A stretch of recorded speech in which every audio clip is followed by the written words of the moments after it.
It is Friday. Should I say the day? How am I looking? Do I look okay? Does this look okay to you? Hey, is this thing on? What's up, guys? My name is Jessie Strawham, like a straw you drink from, ham you eat. I just got off work, and I just want to like bring a thought to you guys today. I just want you to think something, think a little deeper. I want to open your perspective. First of all, let's talk about great patience. This patient gave me this cool bracelet that he made, and I thought that was pretty cool of him. So I appreciate him for doing that. But that's what I want to really talk about is a few things. Honestly, the fact that I work 40 hours a week as an orthodontic assistant. I manage the clinic I work at. Today I filled in at one of our sister locations. Got to work down there. It was really cool. Everything was super solid. The office was beautiful. The doctor was awesome. It's always cool to get a change of scenery, and like the patients were cool. But now I'm going home, and starting at 4 p.m. I have an interview and then a meeting, and then I get like 45 minutes off to either work out or eat. It just depends how I'm feeling physically at that point. And then it's literally back-to-back calls, like every 20 to 30 minutes. And I have, I think, 8 calls this evening. And they're client calls, or potential client calls. And I'm just vetting out, interviewing people to see who I want to work with for my guinea pig stage of nutrition coaching. So this is like the only time I'll ever offer. What the offer is they're paying me $50. And if they make it through 13 weeks of coaching with me, then they get 40 back. And I'm only picking 5 people, and so I'm going through the interview process now, and I just think it's really cool to have this opportunity to do this. And I just think of the fact that before I was paralyzed, I'm doing the same job that I did before I was paralyzed. I didn't work anywhere near as much as I'm currently working.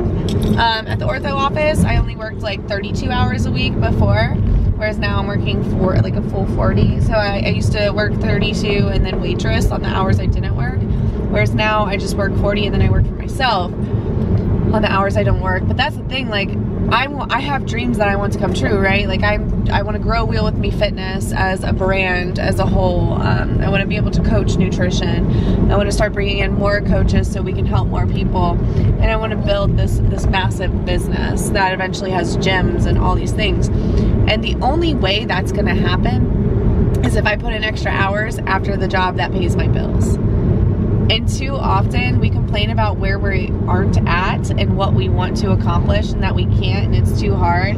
But what we can't do and what's too hard is the way we allot our time and manage our time. And so when you manage your time effectively, it allows you to actually be able to accomplish more. It allows you to be able to actually make the things that you want to happen.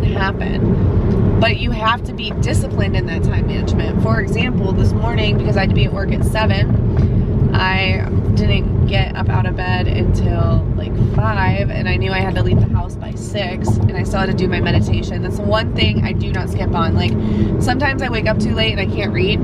The only thing that I do not skip on in the morning, it doesn't matter how much time, it doesn't matter if it's gonna make me late, is my brain tab and meditation. So like I use this thing, it's headphones with infrared lights, and it's got this infrared light that comes down, and it's a meditation, but it's also using infrared lights to help your brain waves move.